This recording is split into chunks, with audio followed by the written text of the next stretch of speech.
안녕하세요. 오늘은 교수학습 자료를 개발하려는 학생들에게 안내해주고자 하는 그 정보들을 영상으로 제공하고자 합니다.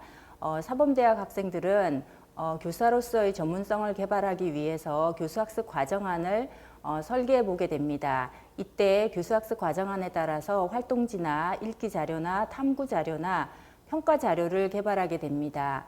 그래서 이러한 학습 자료를 개발하는 데 도움이 되는 정보를 지금부터 얘기하고자 합니다. 그러면 학생들이 이러한 자료를 개발하는 과정에서 궁금한 점들이 있을 걸로 생각이 되는데 한번 말해 줄래요?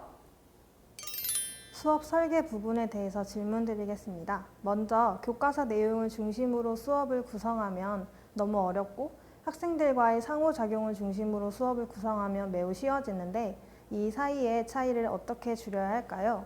둘째로 어떻게 해야 흥미있고 학생들의 수준을 맞추는 수업이 될 수 있을까요? 셋째로 직소 모형을 사용할 때 조별로 학생 수가 맞지 않는 경우에는 어떻게 전문가 집단을 조절해야 할까요? 넷째, 원활한 수업 진행을 위해 교사의 의도나 가치관이 개입되기도 하는데 이것은 옳은 것인가요?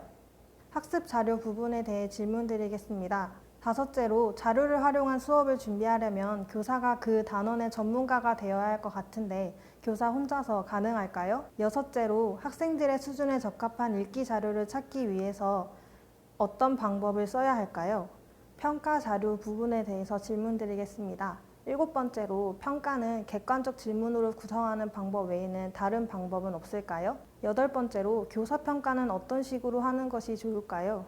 아홉 번째로 루브릭 평가지를 제작하는 과정에서 상, 중, 하의 기준을 어떻게 구분하여 작성해야 하나요?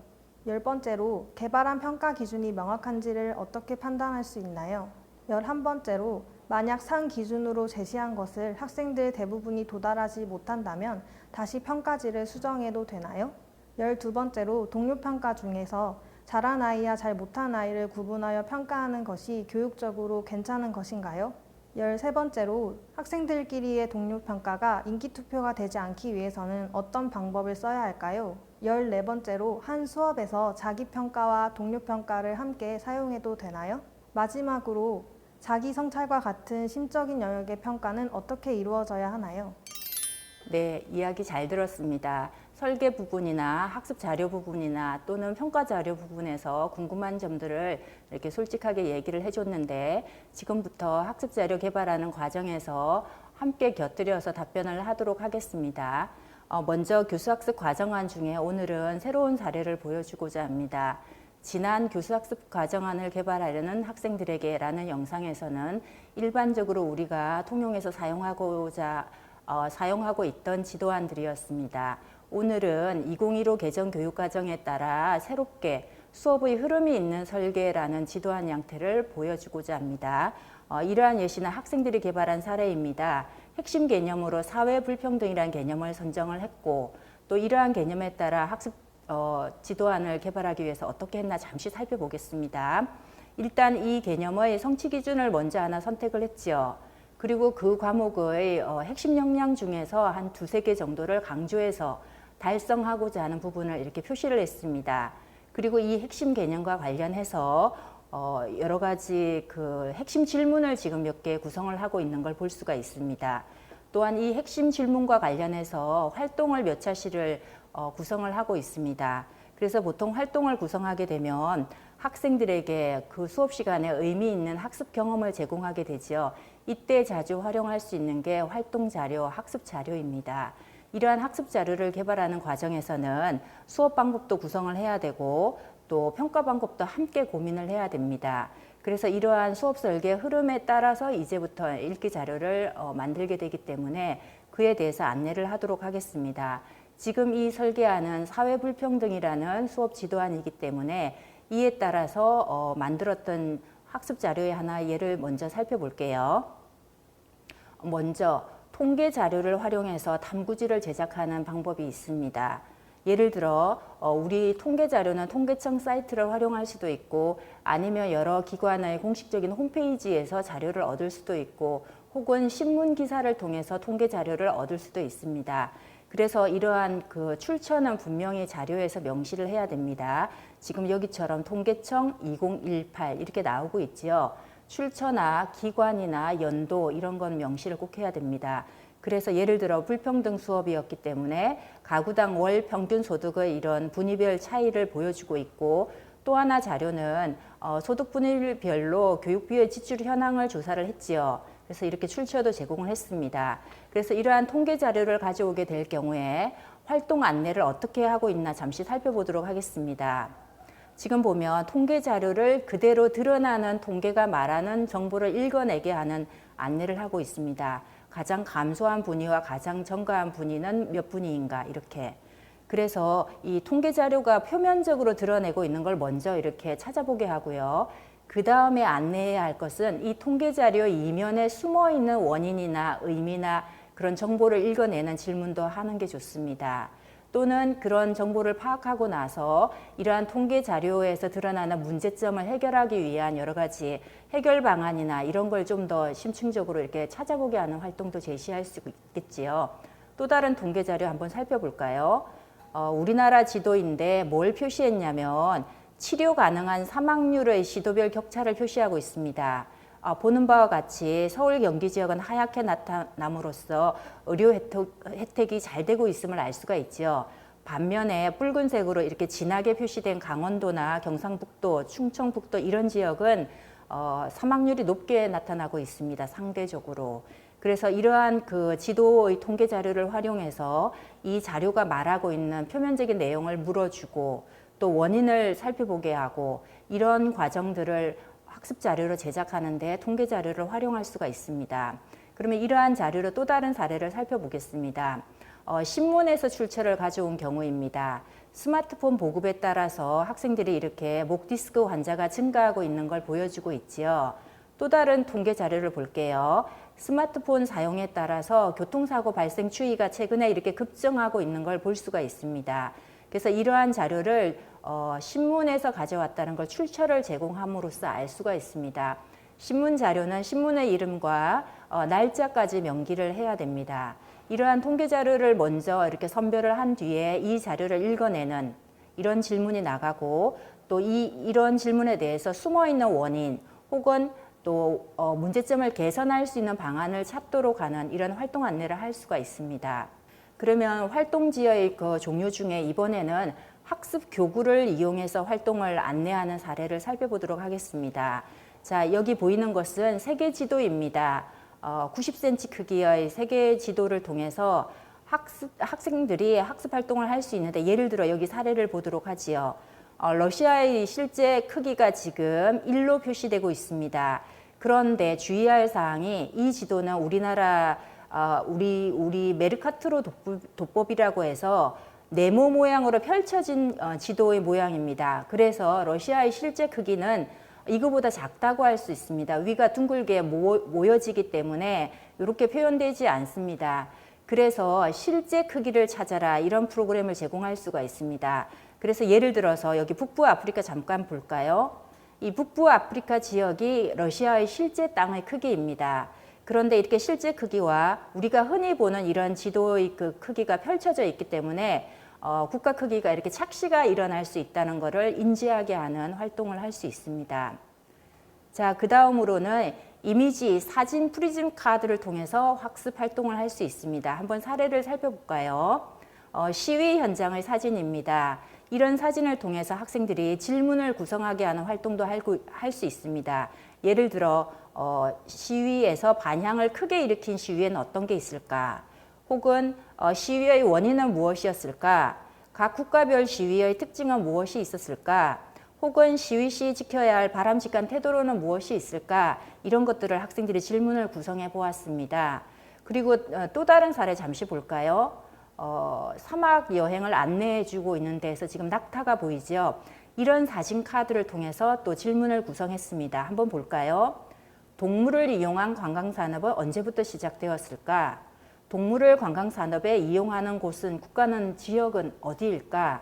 혹은 이렇게 인간의 관광 수입을 위해서 이 낙타를 희생시키는 건 올바른 것인가? 또는 현재 이러한 동물 관광 산업에 관련된 제도나 법 규정이 있는가 이런 질문들을 학생들이 이렇게 구성을 했습니다. 질문을 구성해내는 능력을 개발하는 것도 좋고 또 이 질문에 따른 답변을 학생들이 의논을 해서 찾아보게 하는 활동도 의미가 있습니다. 자, 다음으로는 읽기 자료를 활용해서 탐구지나 활동지를 구성하는 방법을 살펴보겠습니다. 자, 먼저 함무라비 법전 8조에 나타난 내용을 지금 자료 1, 자료 2로 지금 제공을 하고 있습니다. 그럼 학생들은 이 정보를 위해서 먼저 읽게 됩니다.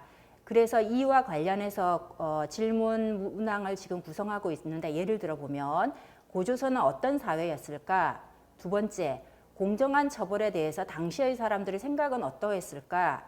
세 번째, 어떤 사회를 만들려고 했을까? 이렇게 위의 지문과 관련해서 이렇게 문항을 구성해서 활동지를 구성하는 방법이 있습니다. 자, 다음 사례를 한번 볼까요? 세계 지도를 활용해서 또 활동지를 구성하는 방법도 있습니다. 이 지도는 우리가 흔히 보던 지도를 거꾸로 놓은 지도이지요. 그래서 이런 지도를 제시를 했고 또 하나의 일기 자료 정보를 볼까요? 옆에 책에서 이렇게 인용 정보를 가져왔습니다. 그래서 교재에서 가져올 경우에는 저자와 연도를 적고 저서명을 반드시 적어야 되고 출판사까지 이렇게 적어줘도 좋습니다. 그래서 우리가 활동지나 읽기 자료를 제작할 경우에는 이렇게 출처를 명기하는 것을 반드시 해야만 합니다. 그래서 학생들 중에 교사가 어떻게 이렇게 다양한 읽기 자료나 활동지를 혼자서 제작할 수 있을까요? 또는 어떤 정보를 활용해야 할까요? 라는 질문이 있었는데 여기에 대해서 답변을 잠깐 하자면 교사들이 읽기 자료를 만들 경우에는 수많은 신문이나 저서나 홈페이지의 자료나 통계 자료나 굉장히 다양한 부분에서 정보를 이렇게 가져와서 구성할 수가 있습니다. 그때 주의할 점이 출처를 반드시 명기해야 됩니다. 또는 교사들이 자주 활용하는 홈페이지에 이렇게 정보들이 읽기 자료나 활동지가 이미 제작되어서 올라와 있는 경우가 있습니다. 그래서 그러한 자료를 그대로 활용해도 좋지만 교사가 자기의 수업의 성격에 따라서 그 자료들을 적절히 이렇게 구성할 때 변형을 시켜서 활용해도 좋습니다. 또는 교사 동아리나 교사 연구회 모임을 통해서 그 수업 내용을 적절하게 함께 협의를 해서 학습 자료를 만들어 활용한다면 더 좋겠지요. 자, 그러면 지금 읽기 자료에 대해서 어떤 질문이 나갔나 한번 볼까요? 메르카토르 도법에 나타난 이 문화인식의 문제점은 무엇일까? 이런 걸 찾아보겠죠. 그 다음 지도를 거꾸로 보았을 때 어떤 느낌이 드는지 얘기해보자. 이렇게. 그래서 읽기 자료를 구성을 먼저 한 뒤에 학생들의 그 사고력을 개발하기 위해서 이렇게 적절한 이 활동 안내를 제공을 하고 있는 걸 알 수 있습니다. 이처럼 학습 자료에는 수많은 방법이 있습니다. 그래서 여러분들이 교사로서의 전문성을 개발하려면 적절한 여러 가지 학습 자료의 예시들을 살펴보고 또 수정해서 변형해서 만들어보고 자기가 설계한 지도안에 따라 또 새롭게 구성해보고 이런 연습을 통해서 자질을 개발할 수가 있습니다. 그럼 지금부터 이제 평가 자료에 대해서 살펴보도록 하겠습니다. 자, 이거는 개념도의 사례이지요. 개념도의 경우를 잠깐 보면 지금 핵심 개념이 1인 가구 경제라는 중심 개념을 제공을 했습니다. 그럼 수업 시간에 이 중심 개념을 가운데 그려주고 학생들이 자유롭게 연상되는 개념들과 파생되는 것들을 개념도의 형식을 이용해서 작성을 하게 되겠죠. 그러면 이건 바로 활동지이면서 평가 자료로 바로 활용이 될 수 있습니다. 수업 시간에 이러한 활동을 하게끔 활동지를 제작을 했고 또 학생들이 이렇게 결과물을 예를 들어서 한번 만들었지요. 이렇게 개념도의 사례를 보여드리겠습니다. 이렇게 만들어서 제작을 해서 제출을 하게 되면 이게 곧 평가 자료가 됩니다. 그래서 여기서 무엇을 알 수가 있냐면 수업의 활동 과정이 곧 평가로 연결되기 때문에 과정평가의 방식이라고 할 수가 있습니다. 이 활동 수업을 할 경우에는 활동 자료가 곧 그게 결과가 과정평가로 이어져서 연결이 되므로 우리가 수업을 설계할 경우에는 학습 목표에 따라서 또 설계도 해야 되고요. 또 수업에 따라서 수업 기법이나 수업 모형을 적용하게 됩니다. 그래서 그러한 모형이나 기법에 따라 적절한 활동지를 제작하게 됩니다. 이 활동지를 제작할 경우에도 이 활동에 따라서 평가를 어떻게 할 것인가 그것도 함께 구성을 해야 됩니다. 그래서 때로는 이런 수업의 과정이 평가 자료로 연결이 되는 경우도 있고 혹은 학생들의 활동 과정에 대해서 교사가 별도로 이렇게 평가를 하는 방법이 있습니다. 그러면 이제 평가 주체별로 평가하는 방법을 한번 살펴보겠습니다. 먼저 교사 평가입니다. 보통 평가의 주체가 교사가 되는 경우가 대부분입니다. 왜냐하면 학생들보다는 좀 더 공정하게 평가를 하기 때문에 교사 평가에 대한 신뢰도를 좀 더 높게 주고 있습니다. 교사가 이 활동 수업에 대한 평가를 하기 위해서는 루브릭 평가 기준을 미리 마련하는 것이 좋습니다. 예를 들어 한번 살펴보겠습니다. 이 사례에서는 토의 활동에 대한 평가라는 영역이 하나 있고 또 카드 뉴스를 발표하는 영역에 대한 평가가 또 하나 있다는 걸 알 수가 있습니다. 그래서 이러한 두 가지 영역을 평가하도록 만들었고 또 오른쪽에 옆에 보면 평가 영역이 제공되고 있습니다. 예를 들어 발표 평가에 대해서는 논리적으로 충실하게 구성했는가 또는 제안이 참신한가 또는 발표가 전달력이 이렇게 분명하게 이해하기 쉽게 되고 있는가 이런 평가 영역을 만들었습니다. 이런 영역을 만들어 놓는 게 좋습니다. 또 이러한 영역에 따라 기준을 만들어야 되겠죠. 이 사례에서는 4점으로 평가 기준을 나누었습니다. 그래서 4점의 경우에는 예를 들어 모두 우수하거나 제언을 몇 가지 이상 제시한다거나 발표력 또한 모두 우수하다든지 해서 최상의 성적을 받을 수 있도록 이렇게 루브릭 평가 기준을 명확하게 만들어주는 게 좋습니다. 그러면 이제 3점, 2점, 1점은 그보다는 조금 적게 만드는 게 필요합니다. 예를 들어 충실도 이런 측면에서 1개 이상 우수하다든지 또 제안을 2가지만 제시해서 위에 4점보다는 약간 이렇게 수준이 약간 미흡하게 이렇게 구성을 하면 됩니다. 그 다음에 2점의 경우에는 3점보다는 좀 더 수준이 낮게 달성된 거를 이렇게 기준으로 제시하면 좋겠죠. 예를 들어 충실도가 좀 부족하다던가 생각이나 제언도 1가지만 제시했다던가 이렇게 위 급간보다는 조금 낮게 구성을 해야 됩니다. 그리고 최하의 1점의 경우에는 굉장히 낮게 구성을 해야 되겠죠. 예를 들어 5장 이하를 개발한다든지 정리만 간단히 했다든지 전달력 또한 미흡하다든지 이렇게 해서 1, 2, 3, 4 점수 간의 급간을 분명하게 구분이 되게 이렇게 기준을 만드는 게 좋습니다. 학생들 중에 이런 구분을 어떻게 만들어야 할까요? 라는 질문이 있었는데 이렇게 이 예시처럼 각 급간 간에는 이렇게 달성 정도를 이렇게 차별화해서 제시하는 게 좋습니다. 그래서 때로는 해결 방안을 몇 개 이상 이렇게 숫자를 이용하는 방법도 있고 또는 매우 우수함 이렇게 부사를 이용해서 이렇게 문장을 만들어도 좋고요. 그 다음에 때에 따라서는 이런 기준을 마련을 해서 이렇게 평가를 하고자 하는데 어떤 경우에는 자기가 설계한 기준이 학생들의 실제 수준과 좀 안 맞는 경우도 발생할 수 있겠죠. 최상위의 4점 기준으로 세웠는데 실제로 4점에 해당하는 학생들이 없으면 어떻게 조정해야 하나요? 라는 질문이 있었어요. 그래서 그런 경우에는 평가 기준을 조금 완화해서 적용을 하는 방법도 있겠습니다. 그래서 학습자인 학생들의 수준을 살펴보면서 적절하게 평가 기준을 이렇게 기준을 정해서 그 기준에 따라 일관성 있게 적용을 하면 되겠습니다. 그래서 수업에 따라 학생들이 활동을 했고 활동을 평가하는 경우에는 실제 그 활동 과정을 평가할 수도 있고 제출된 활동지를 평가하는 방법도 있는데 이렇게 루브릭 평가 기준을 미리 이렇게 만들어서 또 평가 영역도 학생들에게 미리 공지를 해서 학생들이 대응을 할 수 있게 하는 게 좋습니다. 자, 다음으로는 학생들이 평가하는 사례를 한번 살펴보겠습니다. 보통 모둠 활동을 하게 되면 학생들이 이렇게 동료 평가라는 형식으로 발표 과정에 평가 과정에도 참여를 하게 됩니다. 그럼 한번 예를 볼까요? 동료 평가하는 가운데 학생들이 모둠별로 보통 발표를 하게 됩니다. 이런 경우에 성적에 명확한 성적으로 반영하고자 할 경우에는 주로 교사가 평가를 하게 됩니다. 그렇지만 성적에 반영하는 데 있어 참고로만 활용할 경우에는 학생들이 모둠 평가에 참여하는 방법이 있습니다. 이것을 동료 평가라고 합니다. 예를 들어 볼까요? 평가 항목이 있습니다. 충실하게 구성되었는가? 제언이 적절하게 포함되고 있는가? 논리적으로 잘 발표를 했는가? 이런 표현들이 있죠. 이런 평가 영역들을 학생들에게 명시를 해야 됩니다.